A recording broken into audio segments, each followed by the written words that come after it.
গাজীপুরের শহীদ Tajuddin Ahmed medical college হাসপাতালে অভিযান চালিয়েছে দুর্নীতি দমন কমিশন দুদক। বিভিন্ন অনিয়ম দুর্নীতির অভিযোগে সোমবার দুদকের একটি এনফোর্সমেন্ট ইউনিট অভিযান চালায়।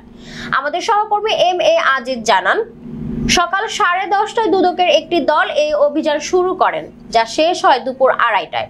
বিষয়টি নিশ্চিত করেছেন দুদকের সমন্বিত জেলা কার্যালয়ের উপপরিচালক বায়েজিদুর রহমান খান। অভিযানকালে দুদকের তদন্তকারী দল হাসপাতালের বিভিন্ন কক্ষ, স্টোর রুম ও হাসপাতালের জরুরি বিভাগের সামনে অ্যাম্বুলেন্স পার্কিং এরিয়া পরিদর্শন করেন। দুদক টিমের সদস্যরা হাসপাতাল কর্তৃপক্ষের কাছ থেকে বেশ কিছু নথিপত্র নিয়েছেন।